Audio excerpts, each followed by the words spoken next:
du Benno Siggil Sénégal. Que vous inspire ce que vous avez vécu aujourd'hui ici à la place Ouitoui? Eh bien, nous avons vécu plusieurs choses en même temps. D'abord, la résistance populaire face à l'inacceptable, face à la volonté de museler le peuple. Le peuple est sorti pour montrer que la souveraineté lui appartient. Et au moment où nous étions là, il y a eu des provocateurs qui ont jeté des cailloux pour permettre aux policiers de nous charger. Alors que tous les leaders étaient sur cette place. Ils nous ont chargés et c'est de la provocation.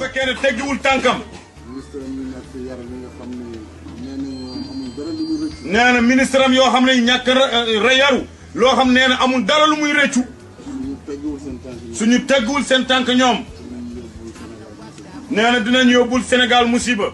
Que le ministre de l'Intérieur est mal placé aujourd'hui pour intervenir dans ce débat. D'abord, ce n'est pas le procureur de la République, ce n'est pas lui qui fait la loi, pas lui qui rend la justice. On l'attendait dans la sécurisation des personnes et des biens. Au moment où je vous parle, un de mes militants, Biram Faye, a été lâchement blessé par un colonel du GMI. Et ça, nous l'avons identifié. Nous poursuivrons devant la justice cette agression inqualifiable. Donc, au moment où nous parlons, nous sommes encore là pour effectivement dire non et pour, avec toutes les populations, refuser l'inacceptable. Voilà. Et s'il vote?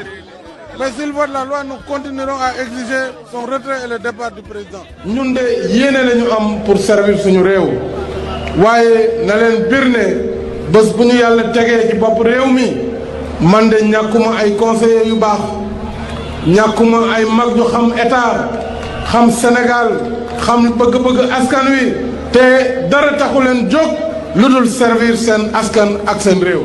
Pour répondre aux attentes du peuple sénégalais, défendre les libertés, défendre la citoyenneté et les citoyens, protéger le peuple contre la famine, ramener les valeurs et les vertus qui font la force d'un peuple, parce qu'un peuple entre à décadence dès lors qu'il commence à tourner le dos aux valeurs qui devraient faire sa propre grandeur. Il a échoué, puisque depuis quelque temps, les signes annonciateurs d'une violence étaient perceptibles et l'État n'a rien fait.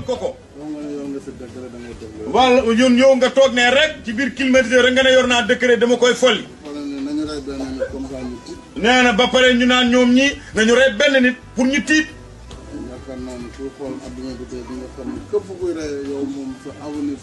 nee na yaakaar na ne moom mii képp ku taxaw nga xam ne rey rek mooy sa yite xëy na sa avenir soreetul. waaw li ñu gis tey mooy wane ne peuple bi jëlaat na boppam gis nañu volonté manifeste bu nguur gi pour jéem a manipuler ak gaañ population yi ñoom ñoo wax démb ne nit ñi mën nañ manifester bi loolu yëpp c'était pour concentrer ñëpp fii bu ko defee police mën a agir loolu nag ñoom dañu provoqué ñëpp gis nañu provocation bi ñu def leader yëpp a ngi taxaw ñu attaqué leen dal seen kaw loolu jaay doole la waaye du tax ñu ngi nii encore taxaw te dinañ taxaw bu loi bi jàllee danañ continuer chaque jour xeex ko woo population yëpp ku ne fa nga nekk nga combattre ko jusqu'au bout moom kay duñu ko nangu. parce que luñ bëgg nit ñi mënuñu koo nangu de. nee na Sangalkam li ngeen di def ñu ngi leen di encouragé ngeen continuer di ko def. Nous voulons un Sénégal nouveau, une république nouvelle, oui, une république où ce drapeau aura un sens. Le vert, le jaune, le rouge dans l'étoile verte. Une république refondée, basée sur des principes et sur les valeurs positives de notre société. J'ai rencontré une jeunesse très consciente, une jeunesse engagée, patriotique, une jeunesse citoyenne qui m'a réaffirmé les principes pour lesquels le mouvement Y en a marre a été créé ici dans cette maison au mois de janvier 2011.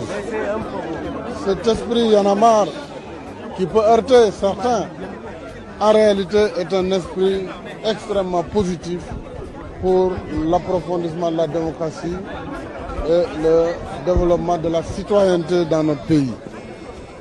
Fadel Barro et ses amis ont montré leur choix irrévocable de poursuivre le combat qui a été entamé depuis plusieurs mois à travers ce second tour de l'élection présidentielle.